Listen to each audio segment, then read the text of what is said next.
오늘 이 시간에는 한때 대한민국 전체를 웃음바다로 만들었던 분이죠. 유명 코미디 배우 권오중 씨의 이야기를 해보려고 합니다. 다들 기억하시죠? 특유의 그 유쾌한 연기 정말 대단했잖아요. 그런데요, 오늘 우리가 만나볼 인물은 화려한 스포트라이트를 받는 연예인 권오중이 아닙니다. 자신의 모든 것이 철저하게 무너진 삶의 가장 밑바닥에서 비로소 진정한 평안을 찾아낸 한 가정의 평범한 아버지이자 아주 깊은 고벽을 가진 한 신앙인으로서의 권오중입니다. 가장 완벽해 보였던 그 화려한 삶의 모래성이 어느 날 갑자기 와르르 무너져 내린 후 그가 도대체 어떻게 상상조차 하기 힘든 아픔들을 극복해냈는지 오늘 그 놀랍고도 묵직한 변화의 여정을 여러분과 함께 따라가 보려고 합니다. 삶의 주인이 바뀌어야 진정한 변화가 온다. 세상이 주는 쾌락 그리고 끝을 모르던 교만함을 연료 삼아 달려가던 한 남자가 도대체 무슨 일을 겪었길래 자신의 모든 주권을 이토록 철저히 내려놓게 된 걸까요? 영적인 순종의 길로 돌아서기 전 그의 과거 삶이 어땠는지부터 한번 들여다보겠습니다. 첫 번째, 성공이라는 이름의 거짓 평안입니다.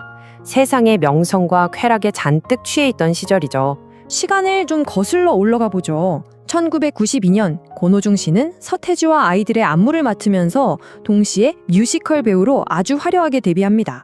그야말로 트렌드의 최전선에 섰던 거예요. 그리고 1997년에는 사랑하는 사람과 결혼해 하나의 아버지가 되고요. 바로 다음 해인 1998년 전설의 시트콤이죠. 순풍산부인과로 전국적인 명성에 완전한 정점을 찍게 됩니다. 돈, 명예, 단란한 가정까지 남들이 부러워할 만한 모든 걸 진짜 다 가진 것처럼 보였어요. 하지만 이 눈부신 조명 뒤에는 아주 서서히 깊이를 알 수 없는 내면의 공허함과 영적인 타락이 자라나고 있었습니다. 당시 그의 일상을 보면 정말 극단적이었어요. 주말에는 아내분의 가풍에 따라서 의무적으로 교회에 출석합니다. 소위 말하는 무늬만 기독교인이었죠. 그런데 평일엔 어땠을까요? 전 세계에 있는 생맥주란 생맥주는 내가 다 마셔보겠다. 이런 꿈을 가진 그야말로 쾌락주의자 그 자체였습니다. 더 놀라운 건 뭔지 아세요? 우리 하나님은 쿨하신 분이니까 이 정도는 괜찮아 하면서 자신의 방탕함을 아주 교묘하게 합리화했다는 거예요. 성공에 심취해서 뼛속까지 교만했던 삶. 네, 이게 바로 권오중 씨가 직접 고백한 자신의 뼈아픈 과거였습니다. 두 번째, 기반이 무너지다. 이해할 수 없는 폭풍을 마주하며 내가 내 삶의 주인이라고 믿었던 그 영원할 것 같던 평안이 어떻게 산산조각이 나는지 보시죠.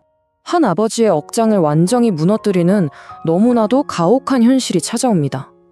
사랑하는 아들 혁준 군이 어느 순간부터 갑자기 픽픽 쓰러지기 시작하더니 병원에서 MIC1이라는 이름조차 생소한 초희귀 유전자 질환 판정을 받게 됩니다. 증상이 정말 무서워요. 심각한 근육 위축에 발달 장애가 동반됩니다. 수많은 사람 중에 이 병을 가진 환자는 전 세계를 통틀어 딱 15명 뿐이었습니다. 그리고 국내에는 오직 권오중 씨의 아들 단 1명이었어요. 치료제요? 당연히 없었죠. 세상의 모든 부와 인기를 누리던 유명 배우조차도 원인도 알 수 없는 아들의 불치병 앞에서는 그저 철저하게 무기력한 한 명의 연약한 인간일 뿐이었습니다.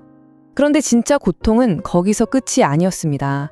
발달장애를 겪는 아들에게 세상은 너무나도 잔인했어요. 아들이 중학교 시절에 무려 1년 동안이나 5명의 학생들에게 지속적인 학폭, 괴롭힘을 당했습니다. 아이를 화장실로 유인해서 몽둥이로 때리고 심지어 바닥을 기어다니게 하는 끔찍한 인격 모독을 서슴지 않았어요. 부모 입장에서 정말 피가 거꾸로 솟는 일 아닙니까?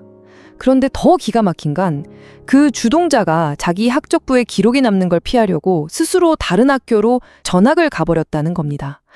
약자를 향한 우리 사회의 무자비한 민낯을 그대로 마주하게 된 거죠. 폭력의 수위는 아이의 생명을 위협할 정도까지 갔습니다. 하루는 가해 학생 중 한 명이 그냥 기분 나쁘게 쳐다본다는 어이없는 이유로 주먹으로 유리창을 깼어요. 그런데 그 날카로운 파편들이 아들의 목으로 튀어서 그대로 박혀버린 겁니다. 하마터면 경동맥을 다칠 뻔한 진짜 아찔하고 치명적인 상황이었죠. 아버지가 밖에서 뼈 빠지게 일하며 돈을 버는 동안 정작 가장 안전해야 할 학교에서 아들은 생명의 위협을 느끼며 벌벌 떨고 있었던 겁니다. 이때 권오중 씨가 했던 말을 들어보면 정말 가슴이 미어집니다. 제가 연예인이기 때문에 참았습니다. 그때의 스트레스로 무려 한 달 동안 제 얼굴이 마비되었습니다. 아버지로서 느꼈을 그 처절한 회한과 무력감이 고스란히 전해지지 않나요? 행여나 가십거리가 될까봐 대중의 시선이 두려워서 제대로 항의 한번 못하고 그 끓어오르는 분노를 꾹꾹 눌러 참아야만 했어요. 세상 사람들의 시선을 신경 쓰던 그 화려한 연예인이라는 타이틀이 도리어 내 사랑하는 아들을 지키고 보호하는 데는 가장 큰 장애물이 되어버린 이 끔찍한 역설. 당시 부부의 마음은 그야말로 지옥이었고 아내분마저 극심한 마음의 병을 얻어 완전히 무너져 내리고 말았습니다. 세 번째, 절망의 끝에서 항복하다. 내 힘으로는 단 한 가지도 해결할 수 없는 완벽한 바닥에 부딪혔을 때 그는 극적인 결단을 내립니다. 2020년 이 해는 권호중 씨의 전체 인생을 반으로 뚝 가르는 가장 중요한 기점이 됩니다. 그는 이때 평생의 커리어를 걸고 엄청난 결단을 내리는데요. 수액에 발생하는 모든 방송 활동을 그냥 전면 중단해버립니다. 그리고 하루 24시간, 1년 365일을 오직 집안에서 아내와 아들을 돌보는 데만 올인합니다. 세상의 성공을 향해 미친 듯이 달려가던 그 브레이크 고장난 폭주기관차를 스스로 완전히 멈춰 세운 거예요. 오직 무너진 내 가정을 다시 살려내기 위해서 말이죠. 방송을 접은 그는 곧바로 철저한 영적 정화, 이른바 도파민 디톡스에 돌입합니다. 첫째로 40년 넘게 자기 입에 달고 살았던 욕설과 담배, 그리고 스스로 사탄의 무기라고 칭했던 그 좋아하던 술을 단칼에 완전히 끊어냅니다. 둘째, 그 텅 빈 자리를 끊임없는 기도와 24시간 내내 설교 말씀을 듣는 걸로 채우기 시작해요. 셋째, 과거 자신의 이기적이었던 모습들을 철저히 반성하면서 오로지 아내와 아들을 향한 헌신적인 돌봄에 모든 에너지를 쏟아붓습니다.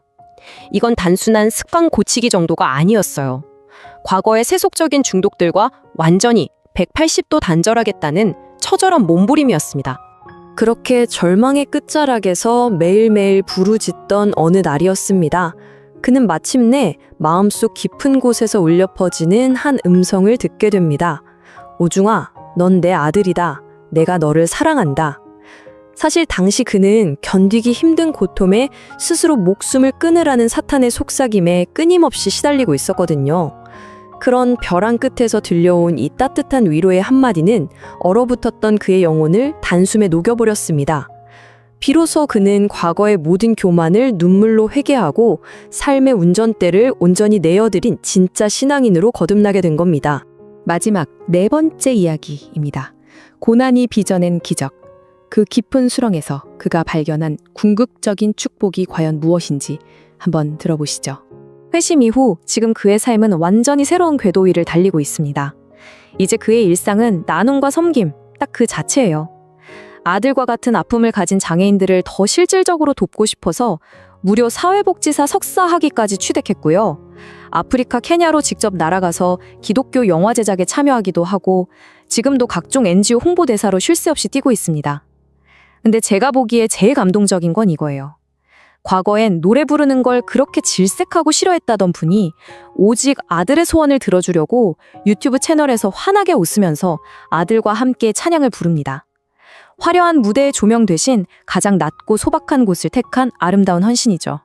이렇게 놓고 보면 진짜 극명하게 비교가 됩니다.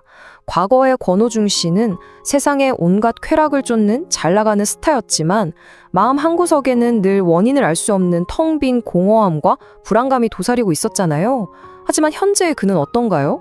세상의 기준으로 보면 아들의 불치병은 여전히 진행 중이고 낫지 않았습니다. 그런데도 그는 그 어느 때보다 억만장자도 부럽지 않을 흔들림 없는 절대적인 평안을 누리고 있습니다. 외부적인 환경은 단 하나도 변한 게 없는데 그 상황을 대하는 내면의 주인이 완벽하게 교체된 덕분입니다. 저는 이 고백이 오늘 이야기의 진짜 결론이라고 생각해요. 만약 우리 아들의 병이 쉽게 고쳐졌다면 저는 평생 교만하게 살았을 것입니다. 이 고난은 하나님의 초대장이었습니다. 여러분, 이게 말이 쉽지 정말 대단한 깨달음 아닙니까? 아들의 치유될 수 없는 그 병, 온 가족이 무너져 내렸던 그 끔찍한 시간들이 사실은 자기를 영원한 파멸에서 건져내고 가족을 단단하게 하나로 묶기 위해 보내진 축복의 초대장이었다는 겁니다. 피하고만 싶었던 고난을 자신의 가장 빛나는 사명으로 완벽하게 해석해낸 한 아버지의 위대한 승리인 거죠.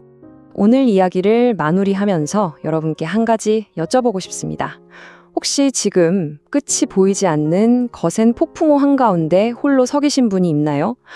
오늘 우리가 함께 나눈 고노중 씨의 이야기처럼 어쩌면 지금 여러분을 무겁게 짓누르고 있는 그 고난은 여러분을 망가뜨리고 쓰러뜨리려는 게 아닐지도 모릅니다. 오히려 더 깊고 단단한 평안으로 여러분을 이끌기 위한, 그래서 가장 아름다운 존재로 빚어내기 위한 아주 특별한 초대장일 수 있습니다.